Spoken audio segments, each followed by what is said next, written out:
South India shopping mall the wedding మంత్ర సరికొత్త wedding collection south India shopping mall.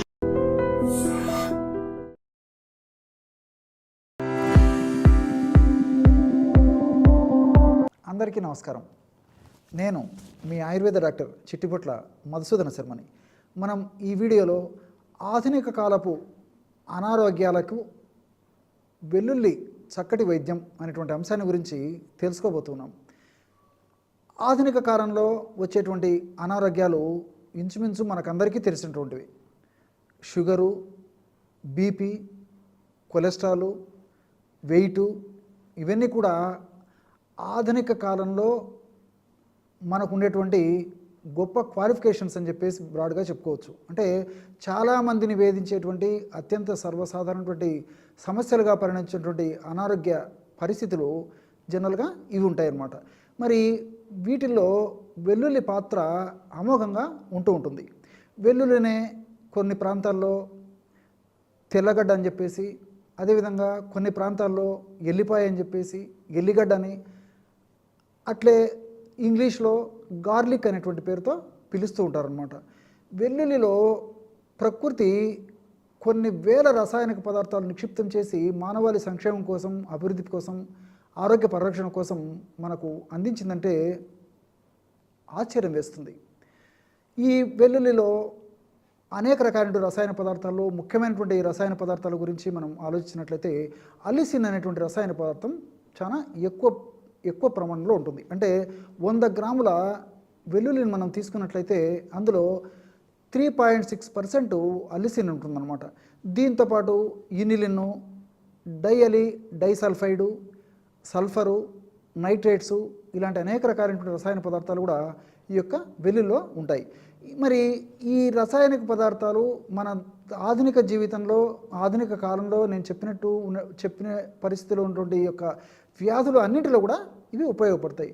ఉదాహరణకి మనం sugar వ్యాధిని తీసుకున్నట్లయితే ఈ షుగర్ వ్యాధిలో వెల్లుల్లి ఎలా మనకు ఉపయోగపడుతుందంటే, వెల్లుల్లి మనం సేవించినప్పుడు ఆ వెల్లుల్లిలో ఉన్నటువంటి అలిసిన్ ఇలాంటి రసాయన పదార్థాల యొక్క ప్రభావం చేత జీర్ణ వ్యవస్థలో ఇంక్రిటిన్ అనేటువంటి హార్మోన్ ఎక్కువగా ఉత్పత్తి అవుతుంది.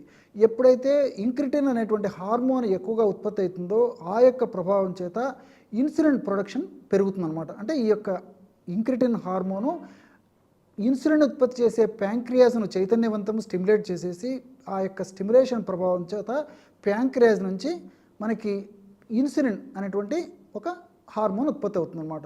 ఎప్పుడైతే ఇన్సులిన్ హార్మోన్ బాగా ఉత్పత్తి అవుతుందో అప్పుడు షుగర్ నియంత్రణకు అవకాశం ఉంటుంది. అంతేకాకుండా ఈ ఇన్సులిన్ హార్మోన్ ఉత్పత్తి అవ్వడమే కాకుండా ఈ యొక్క హార్మోన్ యొక్క సెన్సిటివిటీని కూడా పెంచేందుకు ఈ యొక్క పదార్థం ఉపయోగపడుతుంది. అంటే ఈ అలిసిన్ అంటే ఇన్సులిన్ ఉత్పత్తి అయినప్పటికీ కొంతమందిలో కణాల్లోకి చేరడం కష్టంగా ఉండడం చేత, మరి కణాలు ఆ ఇన్సులిన్ ప్రభావం చేత తెరుచుకోకపోవడం చేత ఉన్నటువంటి షుగర్ అంతా బ్లడ్లో ఉండడం చేత కూడా ఇబ్బంది ఎదురవుతుంది. కాబట్టి మరి ఇన్సులిన్ సెన్సిటివిటీని పెంచేందుకు కూడా ఈ యొక్క అలిసిన్ అనేటువంటి రసాయన పదార్థం ఉపయోగపడుతుంది.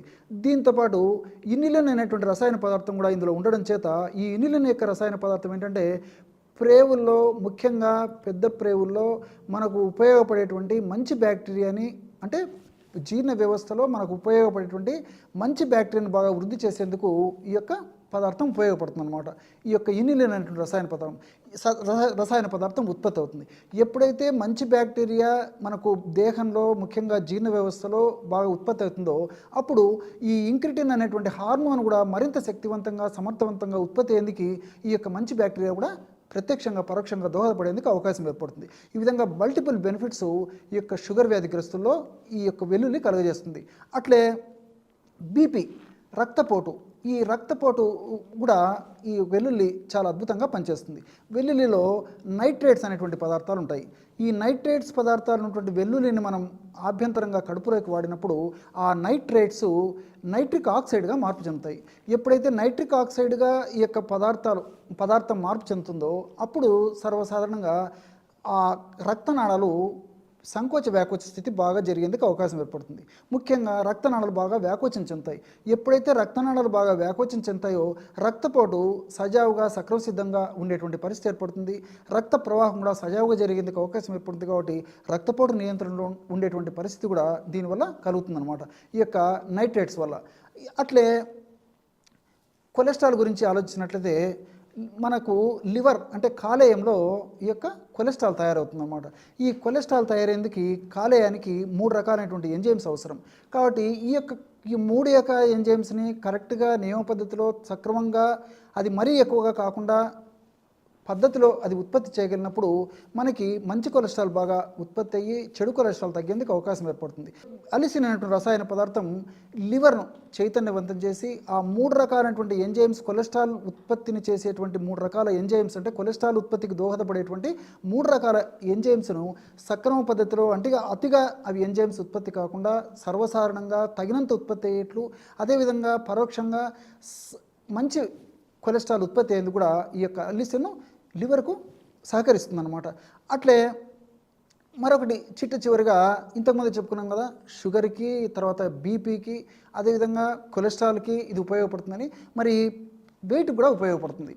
ఈ వెయిట్ ఎలా తగ్గుతుందంటే, అలిసిన్ ఉన్నటువంటి ఈ వెల్లుల్లిని మనం తీసుకున్నప్పుడు ఈ అలిసిన్ ప్రభావం ఏం చేస్తుందంటే మన కణాల్లో మైటోకాండ్రియాని పెంచుతుందన్నమాట.